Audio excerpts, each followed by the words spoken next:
I'm gonna tell you something straight off the mother's breath. I ain't coming for no food. I'm just gonna do what I do. I ain't coming for no food. I just wanna talk to you. I ain't coming for no food. Those are things that we gonna do right I here, ain't scared of you, mother. right now. Thank you for riding with me. I ain't coming for no food. Let me get lights, camera, action. We on. What's up, main OG? Hold up, let me see who on. Who's across from me? Regardless who it is, they gon' talk to me and they gon' keep it real. And I'm gon' instill my philosophies. And possibly you can be here too if you just follow me. Let's kick it about your brand or your plan with no apology. So sit back and relax. Thanks for spending time with me. Don't comma who, comma me, comma you, comma D.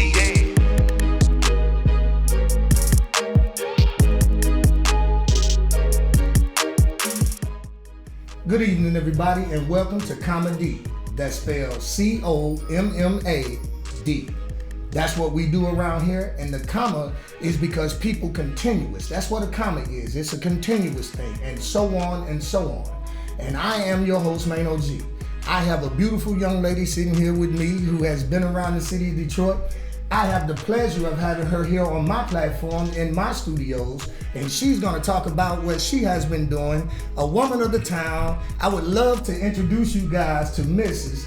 Judge Miles. How are you? I'm doing wonderful, you guys. It's comedian Judge Miles. You already know that when the judge is in, the verdict is out. That's what I'm talking about. Yes. So the first thing I got to ask you. Okay. Is your real name Judge? No, it is not. Okay. My How did you real come name about that? It's Porsche. Okay? Porsche Miles. Okay. But I always wanted to be a judge. When I was a kid, I didn't want to be a doctor. I didn't want to be a teacher. I knew exactly what I wanted to be, which was a judge, right? Yeah. And I didn't have a second plan. So I went to Michigan State, graduated in 3 years. I was like, I'm going to go to law school. Took my test. I didn't do well at the test, okay? So didn't go to law school.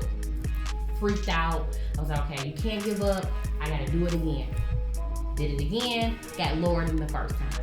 Okay. Wow. So I decided to get my post-bachelor's paralegal certification.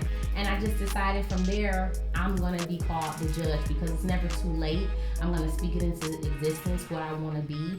And so that's how Judge Miles came about. Well, that's what I'm talking about, Judge. Yes. We had somewhat of a similar passing, in between there, because I have dealt with judges, but I was the defendant. Oh, man. You know what I'm saying? I was being a paralegal. I'm trying to tell you. I mean, I've dealt with my share of judges. That's why I was shaking in my boots when I heard you, Judge Miles. Thank God it's like, did for she grace send and me? mercy, right? Yeah, thank you. I thought you was actually one of the ones who just stepped down from the road and came out here and tried your thing on the comedy stage. Sometimes I let people think that because it keeps them in check. Okay, that's what's up. So, and then that is great. I never looked at it that way. Yeah. See, you always learn something right here on Comedy. That's right. This is the reason why we bring it to you right here, because these are things that you never know about the comics. All you know is they funny, but you don't know what makes them funny and why they feel they're funny, and that's the reason why we're here right now. And moving right along. All right.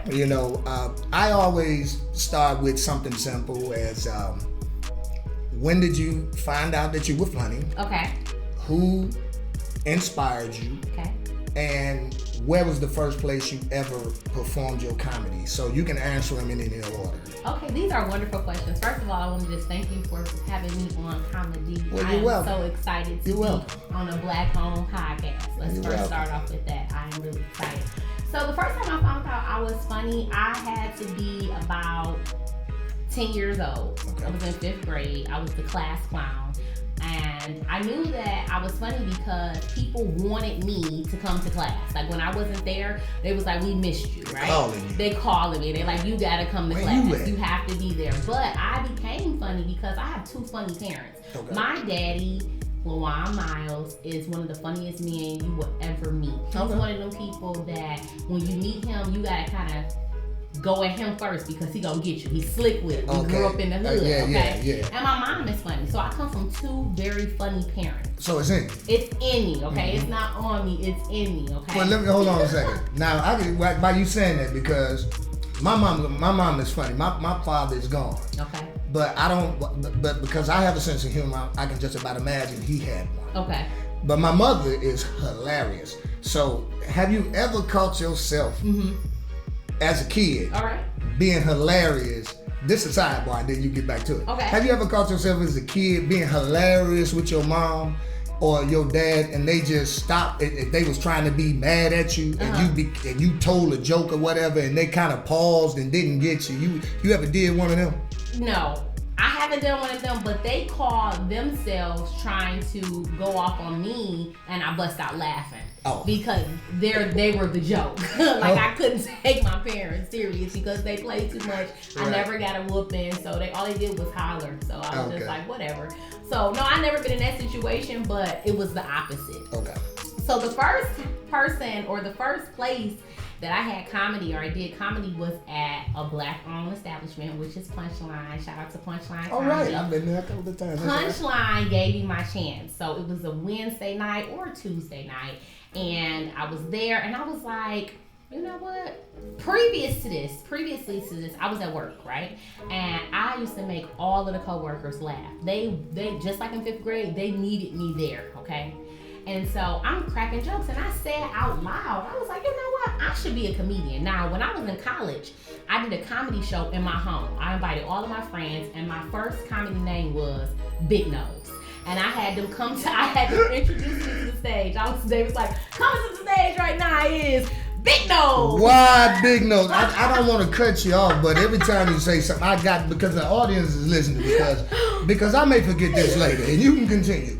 Why Big Nose? Because my nose is big, okay? Your nose look like mine. It's a bell pepper nose. It's your average black people nose. You know what I mean? Like, it's a big nose, and I just thought that it would be funny because part of being a comedian, I think that when you laugh at yourself, it relaxes people. Okay. And when you're secure with yourself, you can make shots at yourself, okay? Absolutely. So my name is Big Nose. So I always wanted to be a comedian, but it was just not the right timing, or maybe I didn't feel right on going on the stage and I didn't have the opportunity. So when I was at work and I was like, I should be a comedian.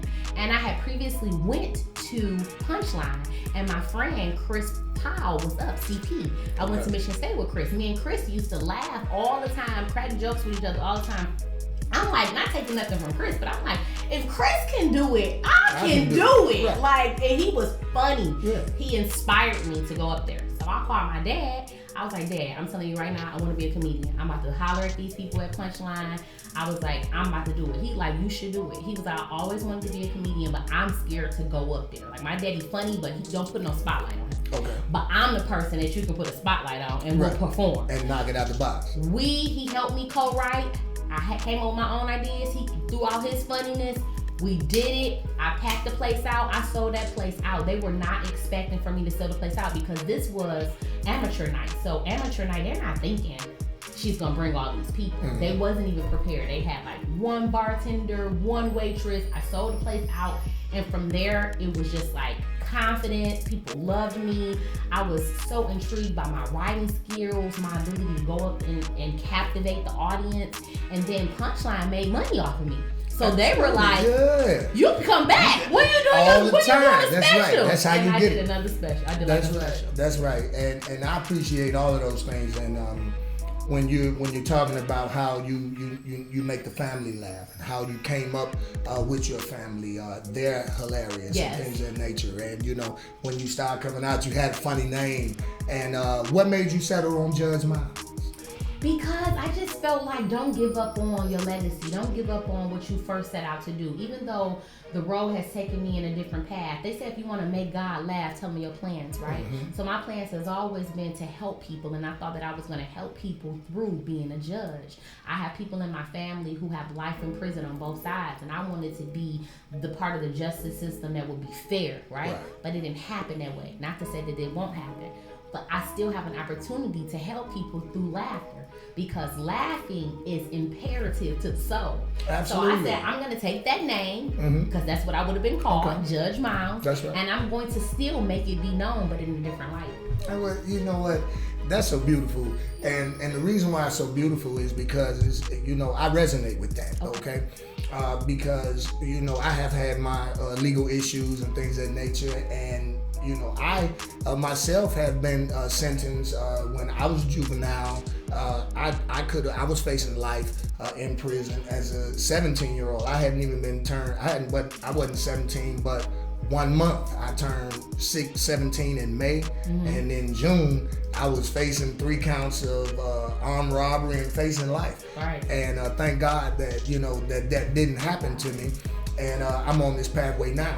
But before we get any further, though, I just want to stick something in there, though, because I'm always funny too. Okay, you say you went to Michigan State. I did. Okay, tell me just a little bit about that. Give me the reason why you was there, because of course you was trying to be a judge. Okay. Give me like a couple of the classes that some of these folks out here may be like, oh man, she took those, because I like intelligent people. Okay. And then you're bright. Not only do you just talk. The talk that you talk, but you are bright. You're able to understand and you kick it well. And I understand that. So for the listening audience right here, give me a couple of examples. Give me the reason why you was there, 2 classes, and give me one funny instance out of Michigan State. So I went to Michigan State because I was a cast technician. I'm a smart, cute girl. Oh no, I used to live across the street. Does that count? It counts. I lived on cast.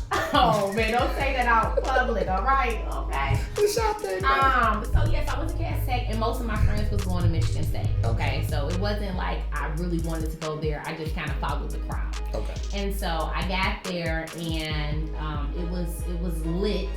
And my major was political science, which is the worst major to ever go into because it's worthless, okay? And most of my classes were philosophy, psychology, a lot of Aristotle, a lot of Karl Marx. Oh yeah, so you too smart. Yeah, I mean, I can just talk your head off and give you facts and things. Yeah, you need a man who can listen. And one of the funniest things that happened at Michigan State, oh my God, do you really want to hear this story? Yes, I do. One of the funniest things that happened at Michigan State is I almost was in prison. For what? Me and one of my homeboys used to take, it was book time. We used to, you go back and you give back your books, right? Okay. And you get money for your books. Mm-hmm. And so what would happen was I used to distract the people while we gave them back our books, and then they would take the books back, and we would go to different places and keep doing it. And we used to rack up so much money. And we almost got caught, and I hid out for a whole week because they was like, the girl in the gray car and this guy, and I hid out. I was so scared. Judge, you had to lay low. You was trying to be a judge. You was trying to go there to be a judge, and you out there. But it was good money, and they wasn't loaded. They just had the books out there, and it was just, I mean, I felt like I didn't do nothing because I was just talk, but Judge, that was crazy. I'm going to call you Porsche right now. I almost was in prison. Yeah, Porsche was about to go. Now, thank God she didn't jump back to the judge. See what I'm trying to say? That's when she was teeter-totter and she didn't know if she was going to be Porsche or judge. So now I use my voice to do good instead of distracting people so they can steal. Thank God. Thank God. God is good. We all the story, amen? That's right. That's what's up, I tell people, I went to Michigan State. The state of Michigan. The state penitentiary. Yeah, the state of Michigan, yeah. Okay. You know what I'm saying? Okay. Yeah, I paid tuition too. You still learn. I got a hell of an education while I was there. Very good. You see what I'm saying? We don't judge people because That's sometimes college is not always the answer. In fact, I feel bamboozled. I feel like someone should have told me to be an electrician or to do something in IT and get a certification rather than going to college for the 3 years that I went. I say 3 years because I graduated early. Okay. And going for the 3 years that I went and racking up $60,000 that I still haven't paid back. I ain't paid Look, I owe 10 and can't get it out. Like I tried. I said, you know what? I can go ahead and knock this off right now. No. I mean, it just don't feel right. I just feel bamboozled. It took so long for me to even make. I owe $60,000, and I just started to make $60,000 in my late 20s. You know what I'm saying? And had to progress. It's just not. It's not ideal for some people. For some people, it is. And I'm glad you said that because that does move me into another section of this. And because a lot of comics, once they make it and things of that nature, or even athletes, you know, they get them from the grocery store, they get them off the corner. You remember back in the day, they used to find them in the subway. Okay. And then when you see how big they are, they really don't tell the backstory. This is why this here is so pertinent right now. I love. And once you understand the backstory, some people have left the $100,000 a year job. Some people have left the $60,000 a year job. Some people have left a $250,000 a year job just to go ahead and pursue their dreams, now whether it was comedy. Yeah, that's what I'm asking you now. Like, what do you think about that state of mind? Like, what would make you just literally walk away from, say, $100,000 a year? So currently, I'm a single woman. I don't have any children, and I'm making a great amount of money. I'm past the $60,000, which I'm very happy about. And I talked about this. I'm just on someone else's podcast, and I talked about this. So what I've noticed in comedy is that a lot of the comedians who've been doing it for a lot of years, 30 plus years or whatever the case may be, and they have taken those sacrifices, they tend to look down or toot their noses up on individuals like me, who is a newer comedian who does not feel comfortable with leaving my stability and my job to go full force in comedy. Now, what people don't understand is comedy is a serious business, okay? Absolutely. In order for you to be a Kevin Hart or Steve Harvey, that took grinding, okay? It took real life grinding, and I am not willing to give up my stability to possibly make it. And so, how do I feel about that? There would have to be some significant changes in my life for me to say, I'm not going to work anymore, and I'm going to just focus on comedy, because I like to live good, eat good. And what I've seen just in Detroit, the people who have done that, not all, but some of them, they're still here. Absolutely, and I'm glad you said that, because you know, that kind of moved me into another part of it. Okay. You know, I'm glad this is what you do anyway. You know what I'm saying? So you make a great co-host, you make a great partner, and one of these days we might be over here and talking to somebody in the middle, drilling them. Like, yeah. So what you? Right. You got the judge and the co-defendant. That's right. Oh, that's so good. Oh my God, give me my gavel. That's perfect. Y'all heard it right here first. But this is what I'm saying though, because I've been doing comedy for 11 years. Okay. And I say this on my show a few times, and I will always say this because some of you guys know me, some of you don't. Mm-hmm. And I just met you a few years ago. Mm-hmm. So I had been doing comedy about 7 years when I met you. And I started out clean. Okay. And then I couldn't tell the clean because my life wasn't clean, so I jumped over into the secular, the cussing and shit. Uh-huh. So, that's my favorite, because I don't have one clean set. But before I even did that, the same comics that were coming out here, which shall remain nameless, well, I worked in radio. They were coming through the radio station. I was talking to them. I was letting them know, you know, who I was. I was trying to come out, and then they knew what I did and whatever. They saw some of the things. They gave me opportunity, and I appreciate it. But there was some of them who would look me right in the face, had me sitting there all night, tell me, oh yeah, I'm gonna put you on, and then soon as so-and-so walk in, play you, I get bumped. Yep. Then so-and-so else come in, then I get bumped.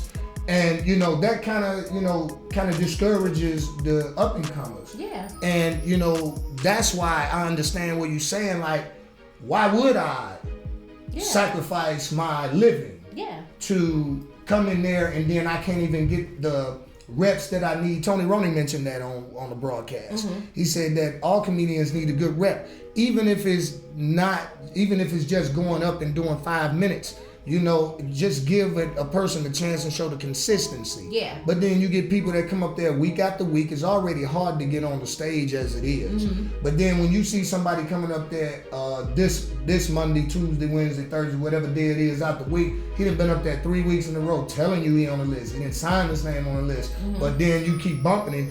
You know, that's on the people who run the room. Yeah. And that's not encouraging. No, it's not. To the other younger or up and coming comics in the city of Detroit. I have witnessed that. I see you have, and I'm glad that you brought that to the attention because you guys may witness that at some point when you try, or you may have already witnessed it. That's just it may be a good old boy situation, but Definitely. you still have to create a platform for yourself. Yeah. And continue to keep rocking. If they not putting you up, go somewhere else. There are hundreds of other comedy clubs within the Metro Detroit area. And speaking of creating a lane for yourself, in this new generation, what the older comics don't understand, and it's hard for them to realize and rationalize, is that we're in a new generation. Right now, social media is booming so bad that I don't have to go through the old heads to become famous or to become known or to jump ahead of you. And it should be okay, because you should want me to do good, because me doing good doesn't mean that you're doing bad, right? And so we're seeing a disconnect, not with all, because you still have the Tony Ronis who will let you go up. You still have people like Punchline. You still have your Mike Larrys. You still have these individuals who will help you, right? But then, of course, you have people who are negative Nancy's who don't want to help you, feel like you should be kissing their butts or going through them, and know that they should be pulling up the younger generation. We should all be helping each other, right? Absolutely. We shouldn't be condemning one another. We should be writing together and inspiring each other, and I don't see that. And that really makes me just say, I'm gonna do my own thing. So I've been doing private parties, and I love it, right? Because ultimately, I want to make y'all laugh, but I want money. I love to dress good. I love to eat good. It's about the money for me. I don't care that you've been to DC and wherever, and you back here, and you ain't got nothing, right? I need to see something. When you saying I've been on BET and here, I want to see the fruits of your labor. I'm not seeing it. So stop telling people that. Okay? I mean, but hold on now. That's how I feel. This is my opinion. There is nothing wrong with a little shameless self-promotion. But not to put others down. I'm only Absolutely. talking about when you put others down. I'm not talking about bigging yourself up because that's what you need to do or how you feel. I'm saying in a time where it's like, oh, you ain't nothing. How many stages you been on? Where have you been? Oh, I've been here. And you'd be like, but you here with me. But you right here with me right now, and I'm about to go up too. I'm about to go up too. And as a matter of fact, you're going up before me. Yeah, so just don't tell people that, okay? Right. That's what I'm talking about. Okay, I got you on that. So, and that is to be expected. Yeah. It shouldn't happen. And you're right. And once you got to the point of being able to set your own platform, that's something that is very key. To anybody who's trying to, everybody needs different streams of income. You better. But you also have to use all the gifts and talents that God has given you. Yes. I don't care what it is. Absolutely. I mean, I sit here and I blow my wig back writing. This is what I'm doing. I rap, I write songs. I mean, it's so much that I do and still do my regular job to a T. Yeah. You see what I'm saying? So I'm looking for folks that's doing that. Now, you had a bag of something that I see your buttons on your shirt. I do. There. You see them? Yeah. What's going on? Okay, so Judge Miles is an entire experience. The experience is called the Miles Experience. We have the website that's going to be ready the end of October. But until then, you can pick up merch for me. So I'm a woman of many hats. I'm a comedian. I'm a communication director. I also have 2 businesses, which is Financial Success Services. If you ever want to get your credit together or money management. And then I do fitness. My fitness business is called Girls Gone Fit. So what I've done is I've combined fitness with laughter. Okay. All right. So when you go to the Miles Experience, you can either hire the judge or you can hire Porsche Miles Grant for fitness. I knew it was a separation in there somewhere. It's a separation, but what you see here is my pendants, my buttons. One of the buttons has my famous quote on here that I absolutely love. It's me, but then around me it says, confident women don't hate. I think it's imperative, it's vital, it's essential that we pump this into women's minds, especially Black women, so that we don't hate on one another, so that we help each other, we inspire one another, and we understand that when somebody else is shining, that doesn't mean that your light is dim, right? Absolutely. So confident women don't hate. If you're confident, you're gonna tell the next girl, keep it up, girl, you looking good today. You better do that. Ooh! That's what I want to hear and see. That's what's up. The other one is my other famous saying that I stole from Nene Leakes off the Housewives, which is, I said what I said. I said what I said. Because the judge says what she's going to say, she means it, and she will not be apologized. That's what it is. Because I'm not embarrassed, I'm not ashamed, you will not silence me, and I feel the way that I feel, and that's just that. And that's what it is. And that's what it is. So you can purchase these items right now. You can go on Facebook, Comedian Judge Miles, or you can go on Instagram, Comedian Judge Miles. I'll cash app you, or I can pull up to you, or I can send it to your home. She gonna get it there. I'm gonna get it there. So this bag right here has a lot of little goodies. I just decided to continue to brand. Right now, we're going through an unprecedented situation with this COVID. You always need some hand sanitizer, and why not have this beautiful lady on here who said, sanitize them hands. I said what I said, right? That's you. That's me. That's her on the sanitizer. And then I have the same type of merchandise, but inside of a different token. We have a keychain where you can keep this with you wherever you go, and know that confident women don't hate. Okay. So I'm just trying to have extra things for people to purchase while they are at my comedy shows, so that they can remember me, so they can be inspired by me, and they can keep me in their mind. That's what's up. You talking about marketing strategies. You talking about someone who has their shit together, basically. I'm trying. It's about a great job. I mean, look here. I mean, trust me. You got it together a whole lot more than what a lot of us, and I mean men and women as well. And you know, and this is the reason why comedy exists, is because I would have never known why you chose the name Judge. Right. I thought maybe your father was mad at the judge and wanted to make sure he remembered it was him. You know what I'm saying? So yes. I'm glad I was able to take that little narrative off and peel it away. And now I know the truth. Yes. And it's also good that people do know that you are educated. You're no fool. You help people. You're very helpful. And you're a very loving spirit. Thank you. And we're on our way out the door. And already? Yeah, already. So much fun. Talking to you is just like, I know you. I've been knowing you for years. You're so easy to talk to. That's good. You're a great orator, by the way. I would have never known, because you're so silly all the time, okay? Well, you just put on, you got your muscles out. You know what I'm saying? Yeah. You know, you got your white teeth, and you just talking, and I had to go brush them when she got here, though, because I wasn't ready. But I got ready. Okay. So on our way out the door, and thank you for everything that you said with your pearly whites as well. Thank you. Why don't you give them your information again, to where they can find those buttons, okay. Where they can get with you, your upcoming events, okay. And things of that nature. Go ahead. So once again, my name is Comedian Judge Miles, and my slogan is, when the judge is in, the verdict is out. You can find me on all social media platforms, IG and Facebook, under Comedian Judge Miles. You can also find me with my merchandise on Girls Gone Fit or Financial Success Services. We will have my website coming out the end of October, which will be the Miles Experience. Okay?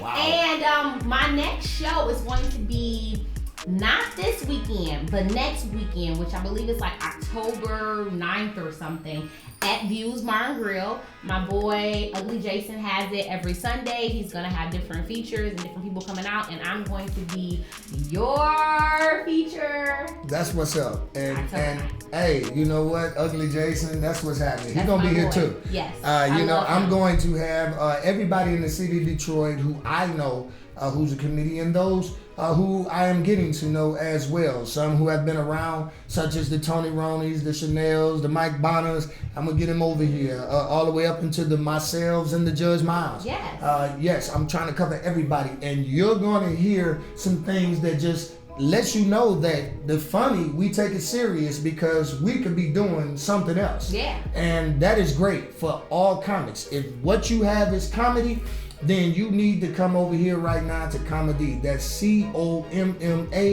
COMMA, D. That's what it is. I am your host, Mano G, and I have the pleasure of having with me, she's been my host, might be my co-host later on somewhere down the line. This is Judge Miles. The verdict is in. And thank you guys. You guys have a great day. Thank you. Thank you for hanging out with me and my guests right here on Comedy. I've been your host, Mano G. You can catch me on any of my platforms at Mano McCann. That's MANO MCCANN. That's YouTube and Facebook. If you would like to be a guest right here and sit down and chop it up with me about anything, just please go to my platforms and leave me a message. I'll be sure to get back with you and have you across from here in no time. Again, thank you, and God bless you. Have a great day. So sit back and relax. Thanks for spending time with me. Karma, who